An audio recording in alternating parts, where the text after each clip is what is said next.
Halo teman-teman semuanya, bertemu lagi dengan saya Condro Wibawa di mata kuliah Jaringan Komputer. Di pertemuan ketiga ini, kita akan membahas perangkat jaringan dan media transmisi. Outcome atau output yang ingin kita hasilkan setelah mempelajari materi ini adalah yang pertama, mahasiswa mampu menyebutkan dan mengetahui perangkat jaringan. Mahasiswa mampu menyebutkan dan mengetahui media transmisi dalam jaringan, dan mahasiswa mampu memahami fungsi dari masing-masing perangkat jaringan dan media transmisi. Nah, sebelum kita masuk ke materi di pertemuan ketiga ini, saya ingin mengingatkan teman-teman semua akan materi yang sudah kita pelajari di pertemuan sebelumnya. Oke, di pertemuan sebelumnya kita sudah membahas mengenai jaringan berdasarkan luas areanya, serta topologi jaringan. Nah, teman-teman mungkin ada yang bisa menyebutkan jenis jaringan berdasarkan luas areanya? Saya kasih bocoran. Ada PAN, ada LAN, ada MAN, dan ada WAN. Kemudian, macam-macam topologi jaringan. Mungkin ada yang masih ingat? Nah, bisa disebutkan di kolom komentar. Oke, masuk ke materi di pertemuan ketiga ini, yaitu mengenai perangkat jaringan. Nah, teman-teman bisa lihat gambaran topologi tree ya yang saya tampilkan di layar ini. Ya, perhatikan desain jaringan berikut. Nah, agar antar komputer di topologi tree ini bisa berkomunikasi, maka tentu saja dibutuhkan sebuah perangkat. Oke? Nah, teman-teman kira-kira bisa nggak menyebutkan perangkat jaringan apa yang dibutuhkan untuk membuat jaringan seperti ini? Nah, betul. Yang pertama, teman-teman membutuhkan sebuah NIC atau Network Interface Card yang terpasang di setiap PC atau komputer. Ya, biasanya sudah ada sih onboard. Ya, kita tidak perlu memasang alat apa-apa. Biasanya secara onboard sudah ada NIC-nya. Atau kita sering lebih mengenalnya dengan istilah LAN card atau Ethernet card. Oke, betul. Kemudian yang kedua, di situ ada, kalau teman-teman lihat di sini ada hub. Hub, hub, hub. Ini adalah perangkat atau device yang umum digunakan untuk membangun sebuah jaringan dengan topologi star. Oke. Nah, selain perangkat ini, kita juga butuh media transmisi ya. Kalau kita lihat gambarnya seperti ini, maka media transmisinya ini adalah kabel. Di sini ada kabel yang dimanfaatkan sebagai backbone ya, dan kabel yang dimanfaatkan untuk membangun topologi star-nya. Oke, jadi kalau boleh saya rekap, untuk membangun jaringan dengan topologi tree ini, teman-teman minimal harus punya NIC di setiap komputer, punya hub, dan punya kabel. Oke, tapi selengkapnya, ya, apa itu NIC, apa itu hub, kabel seperti apa yang bisa kita gunakan, akan kita bahas di pertemuan hari ini. Yang pertama, tadi kita sudah sebutkan ada yang namanya NIC atau Network Interface Card, yaitu perangkat utama yang menjadi gerbang komputer kita untuk bisa terhubung ke jaringan. Ya. NIC umum terpasang di komputer sebagai device on board, artinya langsung ada atau langsung terpasang di mainboard kita, atau sebagai perangkat eksternal yang dihubungkan melalui slot PCI. Ya, gambar ini adalah contoh dari NIC eksternal ya yang bisa dihubungkan menggunakan slot PCI. Oke, NIC yang umum digunakan antara lain menggunakan teknologi Ethernet. Oleh karenanya kadang disebut sebagai Ethernet card. Nah, selain itu ada token ring dan ada local talk. Nah, NIC pada umumnya mendukung penggunaan port BNC, ya ini port BNC untuk dihubungkan nanti ke kabel koaksial atau RJ45 yang nanti akan kita hubungkan dengan kabel UTP maupun STP. Ya, akan tetapi sekali lagi yang umum di pasaran saat ini biasanya hanya mendukung yang RJ45. Jarang sekali kita temukan di pasar NIC yang masih memiliki port BNC. Oke, NIC biasanya digunakan untuk membangun jaringan LAN, ya. Oleh karenanya kadang juga disebut sebagai LAN card. Ya, jadi kalau teman-teman nanti ketemu istilah NIC, Ethernet card, LAN card itu adalah barang yang sama, hanya berbeda istilah karena lokasi dan orang yang menyebutnya aja. Kemudian mendukung berbagai macam topologi jaringan dan berikut adalah perkembangan NIC berdasarkan kecepatannya. Ya, jadi NIC generasi awal itu kecepatannya adalah 10 Mbps yang kita sebut sebagai Ethernet teknologinya ya. Kemudian meningkat menjadi 100 Mbps teknologinya kita sebut sebagai Fast Ethernet, dan yang saat ini sudah ada di pasaran dan cukup banyak digunakan juga yang berkecepatan 1 Gbps atau teknologinya kita sebut sebagai Gigabit Ethernet. Nah, NIC memiliki penomoran fisik yang unik, ya. Sebenarnya nggak cuma NIC ya, semua perangkat memiliki penomoran fisik yang unik yang disebut dengan MAC address atau Media Access Control Address yang terdiri dari 48 bit data heksadesimal. Oke. Nah, untuk mengecek MAC address ini ya, teman-teman bisa lihat langsung di fisik device-nya ya, biasanya terdapat di sana, ditulis di sana, atau jika sudah terpasang di komputer kita, kita bisa cek melalui command prompt dengan mengetikkan ipconfig/all. Nah, maka nanti teman-teman akan dapat informasi segala konfigurasi yang berhubungan dengan IP, termasuk LAN card atau NIC tersebut, dan informasi yang kita dapatkan juga hampir semuanya termasuk MAC address atau physical address. Oke. Nah, selain NIC yang berbasis kabel, ya, yang tadi kita obrolin itu adalah yang berbasis kabel dengan port RJ45, juga terdapat yang namanya wireless NIC, yaitu NIC yang menggunakan teknologi wireless. Ya, fungsinya sama sebagai network interface card, akan tetapi yang ini adalah tanpa kabel atau wireless. Atau di pasar kita lebih mengenalnya sebagai wireless adapter.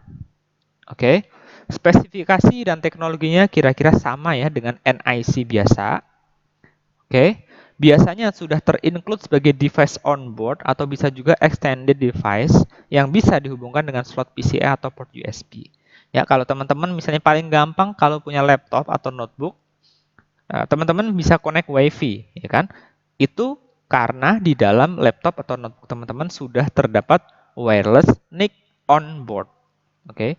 Akan tetapi kalau teman-teman misalnya di komputer desktopnya belum ada wireless NIC on board-nya, teman-teman bisa tambahkan yang extended wireless NIC ya, bisa beli di pasaran, bentuknya kira-kira seperti gambar berikut.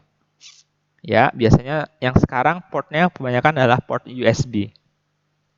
Nah, akan tetapi tentu aja di wireless itu pasti speed atau kecepatannya itu tidak lebih baik daripada kabel. Oke, kalau tadi di kabel kecepatan NIC yang umum 100 Mbps dan bisa mencapai 1 Gbps, maka kalau menggunakan wireless NIC, kecepatannya ada di kisaran 54 Mbps. Itu pun sudah dalam keadaan yang normal, yang baik. Belum kalau ada noise dan segala macam, kecepatannya bisa di bawah 54 Mbps. Dan bekerja di frekuensi 2,4 GHz dan 5,2 GHz.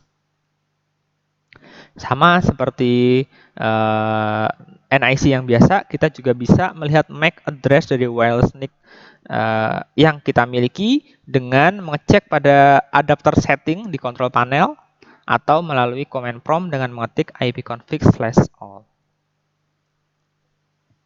Oke. Di komputer kita sudah terpasang NIC. Selanjutnya apa? Selanjutnya kita butuh device yang namanya hub.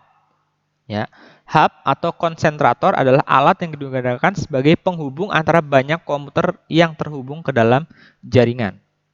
Oke, dalam OSI layer yang akan kita pelajari di pertemuan berikutnya, hub berada di physical layer karena sejatinya hub hanya meneruskan sinyal yang didapatkannya. Di pasaran, hub teridentifikasi berdasarkan jumlah port yang dimilikinya.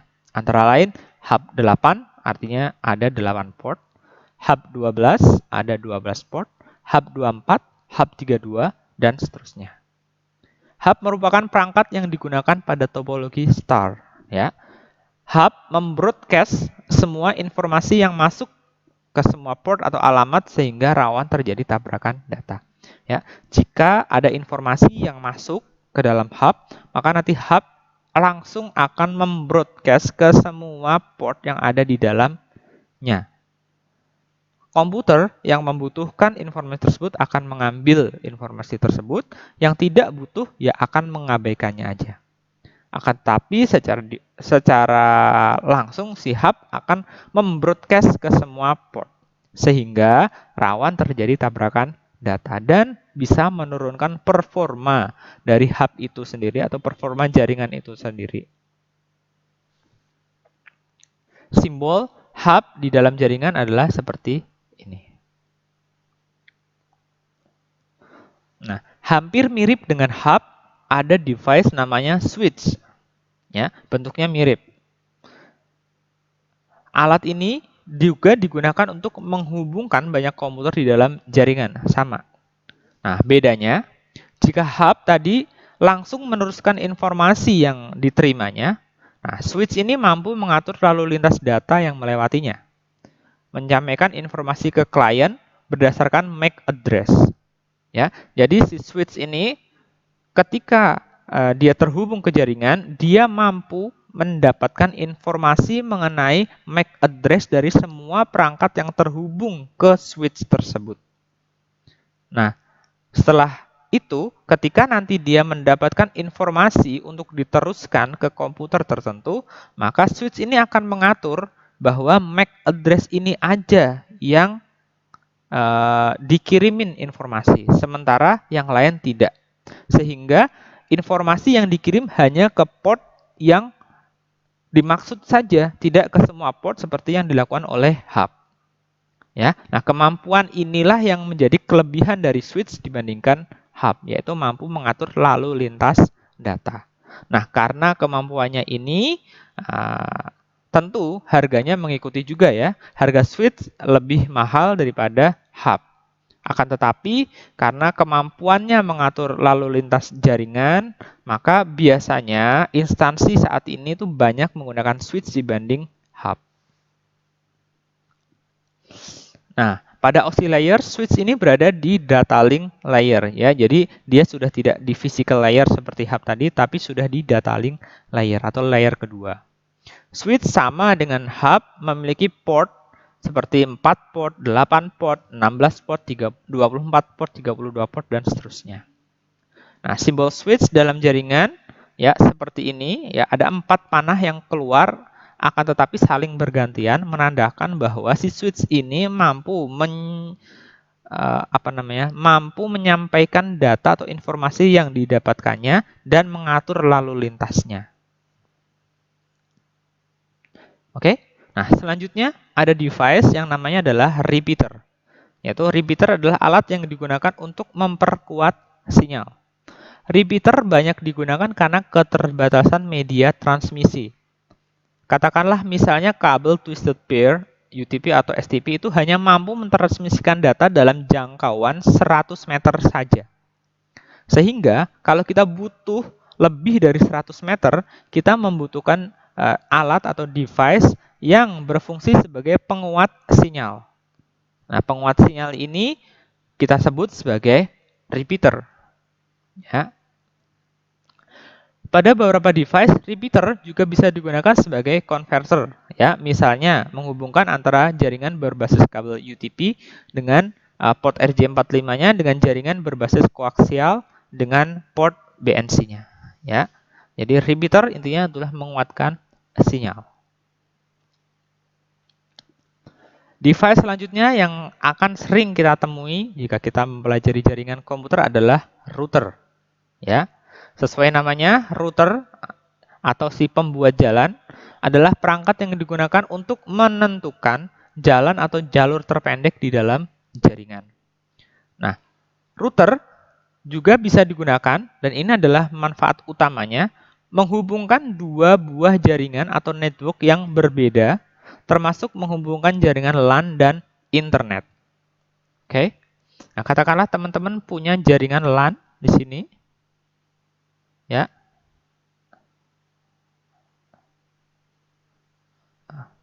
Jaringan LAN, ada dua jaringan LAN dengan network yang berbeda. Katakanlah ini dengan IP 192.168.1.1 atau 1.0 networknya, yang ini 2.0. Nah, ini networknya berbeda. Sehingga di LAN 1 dan LAN 2 jika ingin berkomunikasi, ini tidak bisa. Kenapa? Karena networknya berbeda. Agar networknya saling bisa berkomunikasi antar network, maka dibutuhkan suatu alat di tengah ini yang kita namakan sebagai router. Nah, router nanti yang akan mengatur bahwa network ini bisa berkomunikasi dengan network ini loh, dan seterusnya. Oke? Nah, router mengetahui semua alamat device yang terkoneksi ke jaringan. Baik itu komputer, router yang lainnya, device yang lain, dan lain-lain. Ya, sehingga dia nanti mampu mengidentifikasi dan menentukan jalur terpendek atau jalur terbaik yang harus dilewati oleh suatu informasi jika masuk ke dalam jaringan. Nah, router sendiri itu bisa berbentuk device, ya, bentuknya hampir sama kayak switch, tapi dengan port yang lebih sedikit. Atau kita juga bisa membangun router sendiri menggunakan komputer biasa, asal memiliki beberapa NIC, ya, lebih dari satu NIC. Oke. Router juga bisa kita dapatkan, ya, misalnya kalau kita menggunakan jaringan wireless, access point itu juga bisa dimanfaatkan sebagai router. Oke. Jadi bentuknya bisa macam-macam. Nah, dalam OSI layer, router ini berada di lapisan ketiga atau di network layer. Simbol router adalah kotak atau lingkaran dengan anak panah yang mengarah ke dalam dan keluar. Yang artinya router menerima dan kemudian menyalurkan data ke jaringan yang berbeda. Oke. Nah, berikut ini adalah manfaat utama dari router yang tadi kita sudah sebutkan. Yang pertama, menghubungkan dua buah jaringan yang berbeda, termasuk jaringan publik atau internet dan jaringan private atau LAN. Kemudian mengendalikan jaringan pengiriman data secara lebih efisien dan mengatur pesan antara dua buah protokol yang berbeda. Nah, ini sudah kita contohkan tadi. Ini misalnya ada LAN 1, ada LAN 2, ada komputer ketiga. Semuanya punya network yang berbeda-beda. Ya, di sini ada network 1, oke. Di sini ada network 2. Nah, kemudian di sini ada network 7, ini ada network 5, ya kan? Kita network ini semuanya berbeda. Nah, agar bisa berkomunikasi, caranya gimana? Kita hubungkan dengan router, dengan router, dengan router. Oke. Nah, selanjutnya adalah access point, ya. Adalah device pada jaringan yang berfungsi mengubah sinyal digital menjadi frekuensi radio atau sebaliknya. Nah, di dalam jaringan, sebuah access point bisa digunakan tadi sebagai switch, bisa, sebagai repeater, bisa, bahkan sebagai router juga bisa. Sebuah access point biasa juga dilengkapi dengan fitur, ya, biasanya ada fiturnya tuh. Kita bisa setting-setting dia sebagai DHCP server, bisa, sebagai proxy, bisa, sebagai security control, bisa, ya. Jadi satu device fungsinya macam-macam. Salah satu kelebihan dari access point adalah adanya fitur security, di mana tidak semua orang bisa masuk ke jaringan. Nah, ini berbeda dengan jaringan berbasis kabel. Ya, kalau di jaringan berbasis kabel, misalnya ada port yang kosong, saya punya kabel, saya tancap aja kabel saya di situ ke komputer saya, maka komputer saya sudah otomatis masuk ke dalam jaringan LAN, ya, jaringan LAN tersebut. Akan tetapi di access point tidak. Ya, kalau kita mau masuk ke dalam jaringan, ada security-nya. Minimal ada password yang harus kita masukkan, ada SSID yang harus kita masukkan. Nah, itu bedanya. Kalau di wireless ada security-nya seperti itu. Nah, LAN yang dibangun berbasis access point kita sebut sebagai wireless LAN atau WLAN. Oke. Nah, kemudian selain device-device tadi, ya, ada juga server, ya. Selain server yang digunakan untuk kebutuhan bisnis, misalnya database server, web server, seperti itu, ada juga server yang digunakan untuk memanage jaringan atau network. Di antaranya adalah misalnya gateway server, ya, yang mengatur gerbang kita mau keluar masuk jaringan melalui gateway server. Ada DHCP server atau Dynamic Host Control Protocol, yaitu server yang berguna untuk nanti memberikan IP address secara langsung atau otomatis kepada setiap klien yang terkoneksi ke dalam jaringan. Ada juga DNS server atau domain name server, ya, yang berfungsi untuk mentranslasikan, ya, domain name ke dalam IP. Kemudian ada proxy server, yaitu penjaga utama jaringan kita, biasanya digunakan untuk membatasi jaringan kita dari internet. Nah, di proxy server kita bisa pasang firewall, kita bisa pasang antivirus, kita bisa pasang filtering, dan lain-lain. Itu adalah server-server yang khusus digunakan untuk memanage atau menangani permasalahan yang ada di dalam jaringan. Oke, kita sudah selesai dengan perangkat jaringan, kita masuk ke media transmisi. Nah, selain device jaringan, media transmisi juga memegang peranan penting dalam jaringan, kan? Media transmisi adalah media yang menghubungkan antara pengirim dan penerima informasi. Kita ilustrasikan di gambar ini, ya. Kaleng ini adalah device-nya atau perangkat jaringannya. Benang ini adalah medianya.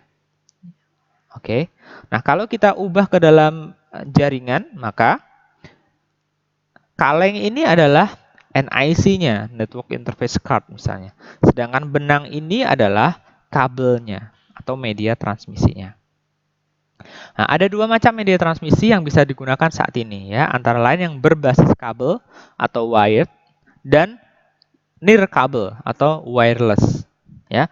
Keduanya bisa dimanfaatkan dalam kondisi yang sesuai. Oke. Nah, teman-teman nih bisa kira-kira membayangkan atau kira-kira pernah melihat dalam kondisi seperti apa kita menggunakan media kabel dan dalam kondisi seperti apa kita menggunakan media wireless. Oke, bisa ikut diskusi di kolom komentar. Yang pertama adalah media transmisi berbasis kabel atau wired, ya. Kabel adalah media transmisi yang terbuat dari bahan tertentu, ya. Biasanya tembaga, walaupun fiber optik terbuat dari serat optik, ya, untuk menyalurkan sinyal digital dari satu ke titik lainnya, ya. Media kabel ini juga disebut sebagai guided media atau media yang sudah terguide. Artinya pengirim dan penerima itu sudah jelas. Siapa yang akan dikirimkan informasi itu sudah jelas, ya, maka disebut sebagai guided media. Nah, saat ini kabel masih menjadi media utama untuk menghubungkan komputer di dalam sebuah jaringan. Alasannya yang pertama, speed transfer datanya lebih tinggi dibanding dengan media wireless. Yang kedua, lebih stabil karena dia adalah guided media tadi, ya. Minim terjadi noise, harga yang terjangkau, dan dukungan device yang mudah didapatkan. Ya, itu adalah alasan kenapa sekarang media kabel itu masih menjadi media utama dalam membangun sebuah jaringan. Nah, ada 3 jenis kabel yang sering digunakan di dalam jaringan, antara lain ada kabel koaksial, twisted pair, dan serat kaca atau fiber optik. Walaupun kabel koaksial kita sudah jarang ketemu, ya. Yang sering atau masih umum digunakan adalah twisted pair, kemudian fiber optik. Nah, kita bahas satu-satu. Yang pertama, kabel koaksial. Kabel yang mendukung jaringan dengan jarak yang cukup panjang jika dibandingkan dengan kabel twisted pair. Kabel koaksial bentuknya itu seperti ini, Ya, kalau teman-teman penasaran, paling gampang kabel koaksial itu digunakan untuk anten TV. Ya, menghubungkan antena ke TV itu adalah kabel koaksial. Ya, terdiri dari kawat tembaga utama yang keras, ini center conductor. Ya, kemudian dilapisi oleh isolator di sini, dielectric. Ya, kemudian dilapisi oleh serabut tembaga pelindung braided shell di situ yang fungsinya adalah melindungi kabel utama dari gelombang elektromagnetik. Kemudian ada outer jacketnya atau isolator paling luar. Jarak jangkaunya antara 200 sampai 500 meter, kecepatannya adalah 10 Mbps. Harganya relatif terjangkau. Konektor yang digunakan adalah BNC. Ya, seperti ini.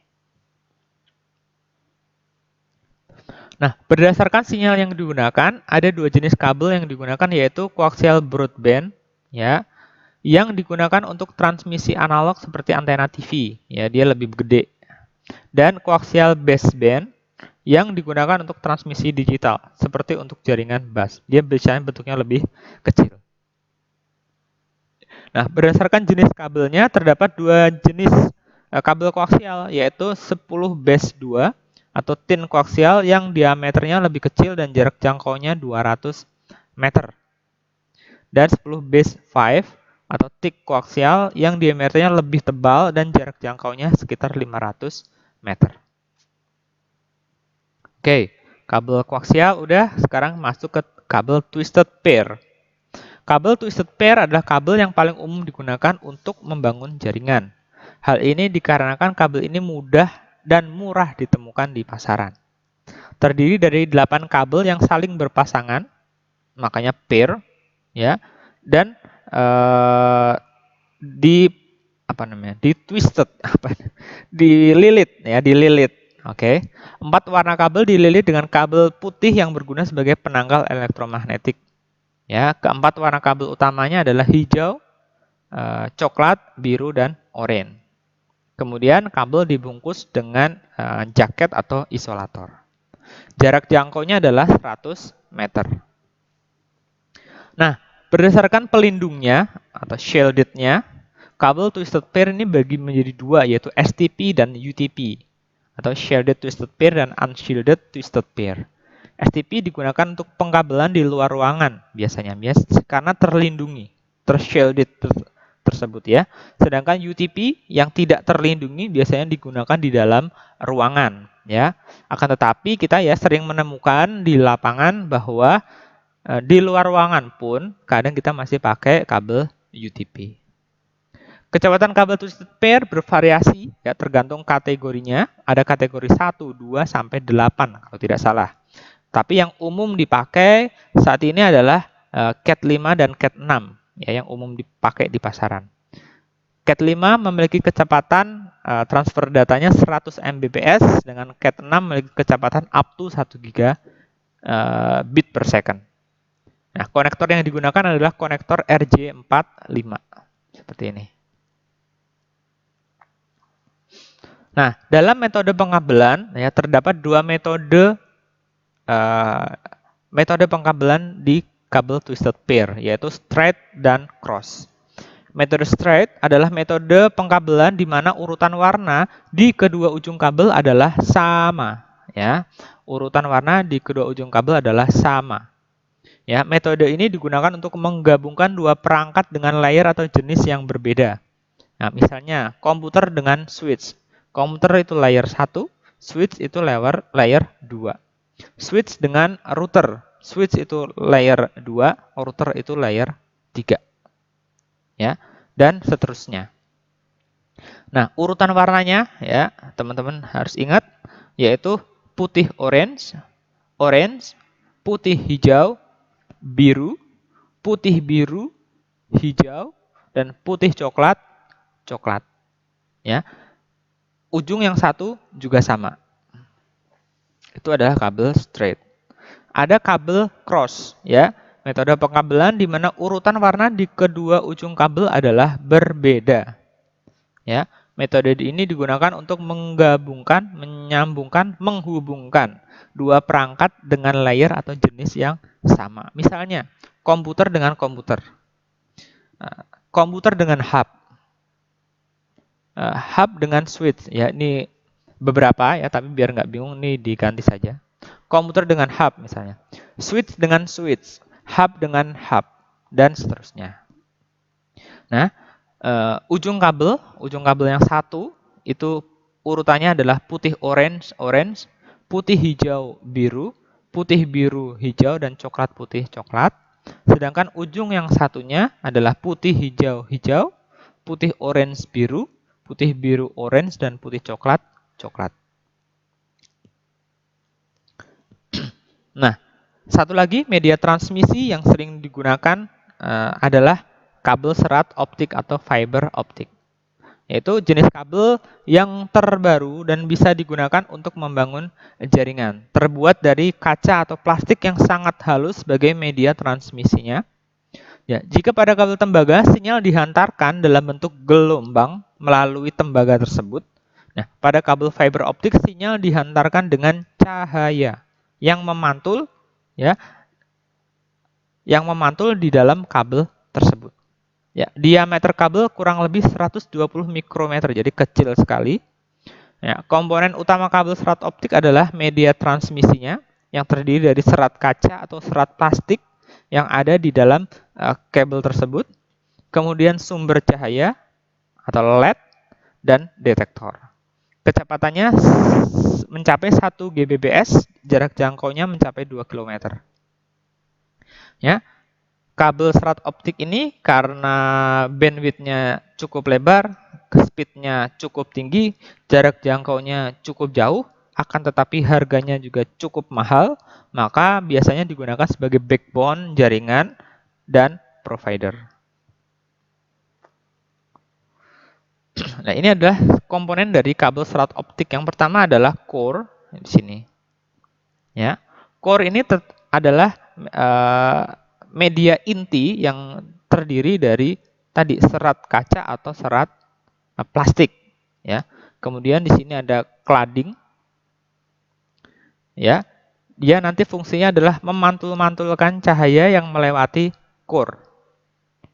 Oke, kemudian di atasnya ada buffer dan jacket yang berfungsi untuk melindungi core dan cladding agar tidak mudah rusak. Ya, karena core ini sangat ringkih, bahannya aja tadi adalah serat kaca atau serat plastik. Nah, di fiber optik terdiri dari dua jenis, yaitu single mode dan multi mode. Ya, di dalam single mode itu artinya di dalam satu jalur core itu cuman ada satu sumber cahaya, sehingga datanya akan lebih stabil karena tidak terdapat tabrakan data di sana. Nah, akan tetapi ada juga fiber optik yang multi mode, di mana di dalam satu core itu terdapat beberapa sumber cahaya, ya, sehingga rawan terjadi tabrakan data di dalam core tersebut. Konektor yang digunakan antara lain fiber konektor, subscriber konektor, straight tip, dan lain-lain. Nah, ini kira-kira rangkuman dari media transmisi wired atau berbasis kabel yang sudah kita bahas. Ya, di situ ada kabel UTP, STP, koaksial, dan fiber. Ya, ada maksimum length-nya, ada maksimum speed-nya, ada relative cost-nya, advantage dan keuntungan dan kerugiannya. Nah, setelah kita membahas yang berbasis kabel, sekarang kita akan membahas yang berbasis nirkabel atau tanpa kabel atau wireless. Media nirkabel biasa disebut sebagai unguided media, ya, karena sinyal yang dikirimkan tidak langsung ditujukan kepada penerima informasi, akan tetapi dipancarkan ke segala arah secara broadcast. Maka disebut unguided media.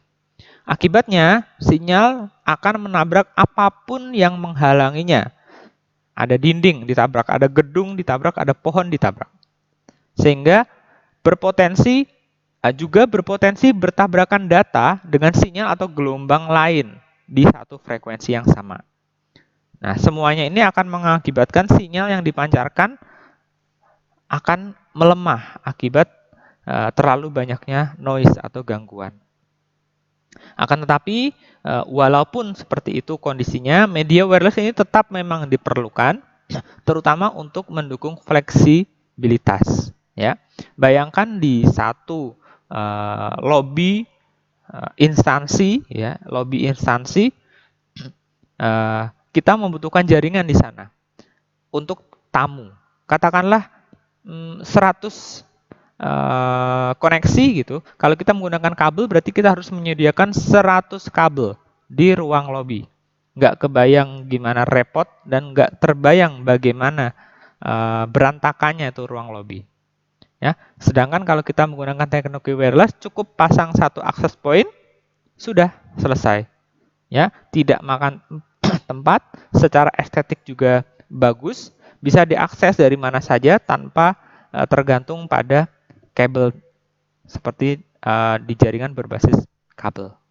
Oke, jadi walaupun ada kelemahan dari segi sinyal, ada transfer rate dan sebagainya, tapi dari segi fleksibilitas, teknologi wireless tetap dibutuhkan. Nah, pada jaringan sinyal digital diubah menjadi gelombang elektromagnetik. Ya, sama seperti pada gelombang umumnya, satuannya adalah hertz dan length dihitung dalam meter. Berdasarkan frekuensinya, gelombang elektromagnetik ini bisa dikelompokkan menjadi beberapa bagian seperti pada yang ditunjukkan oleh gambar berikut. Ya, ada frekuensi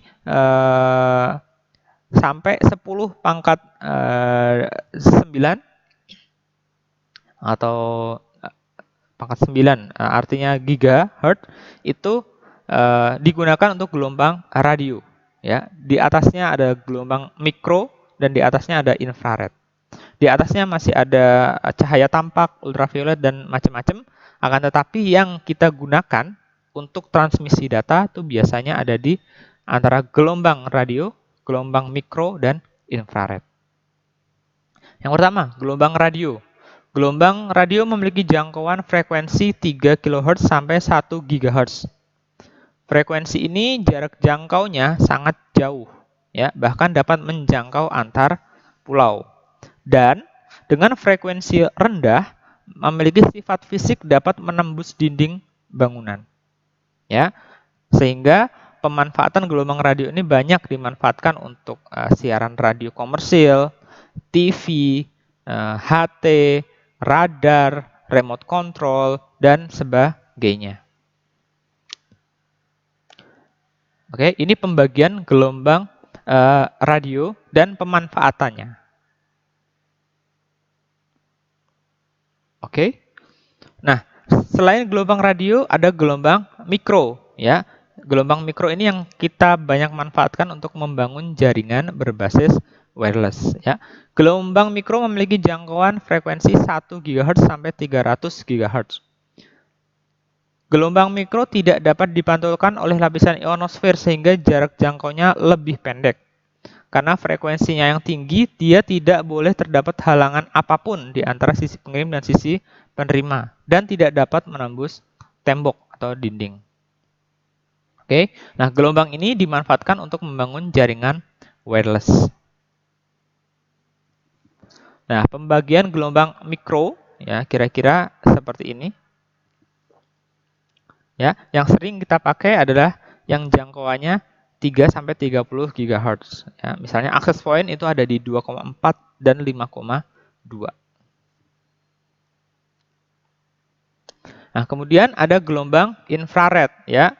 Beroperasi 300 sampai 400 terahertz.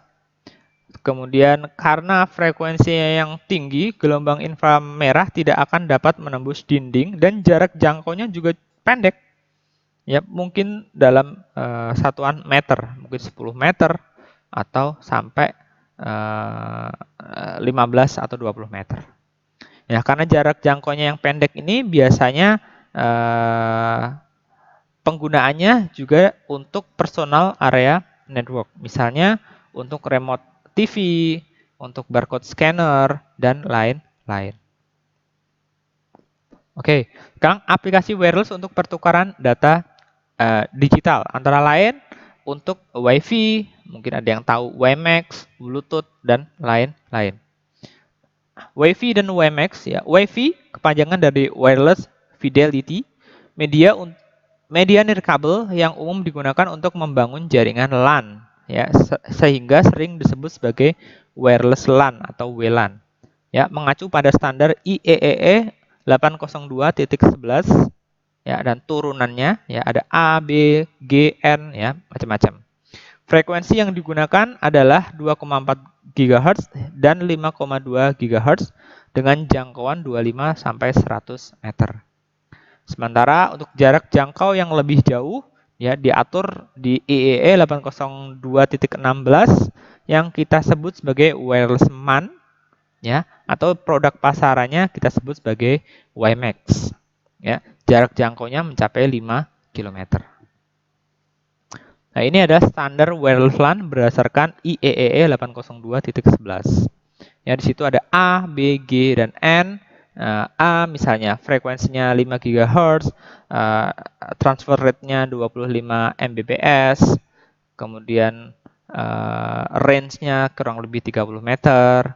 Ada yang versi B dan versi G yang berjalan di 2,4 GHz dan seterusnya. Nah, kemudian juga ada Bluetooth ya.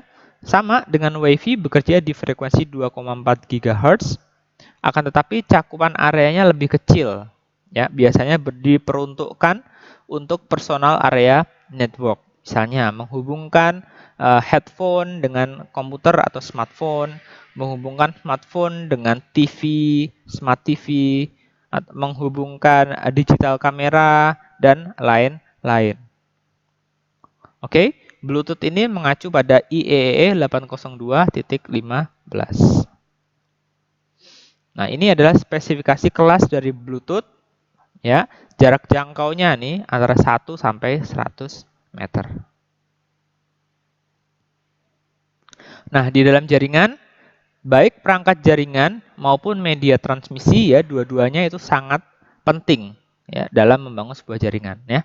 Agar maksimal, perangkat dan media transmisi itu harus memiliki spesifikasi yang sama. Ya, misalnya NIC kita speed-nya sudah bisa 1 GHz, switch kita sudah bisa 1 GHz. Tapi ternyata kabel yang kita gunakan, media transmisi yang kita gunakan adalah UTP Cat5 yang cuma bisa transfer rate-nya 100 Mbps. Ya, maka ini tidak akan maksimal kinerjanya. Ya, dia akan mengikuti kinerja dari spek yang paling rendah. Ya, dalam hal ini adalah kabel, maka walaupun NIC-nya 1 GB, walaupun switch-nya 1 GB, tapi kalau medianya baru 100 Mbps, maka dia akan ikut 100 Mbps. Begitu juga dengan sebaliknya. Ya kan? Misalnya di jaringan kita ada fiber optik, akan tetapi di tempat lain, misalnya switch-nya masih belum mendukung dengan kecepatan setara fiber optik, maka kinerja jaringan juga tidak akan maksimal. Kemampuan fiber optiknya juga tidak akan terlihat maksimal. Ya, sehingga keduanya ini perlu dan penting diperhatikan dan diselaraskan dalam membangun sebuah jaringan. Oke? Nah, itu akhir dari materi kita di pertemuan ketiga. Apabila teman-teman ada pertanyaan, dipersilahkan untuk bertanya di kolom komentar. Terima kasih atas perhatian teman-teman semuanya. Sampai ketemu di pertemuan-pertemuan berikutnya. Selamat siang.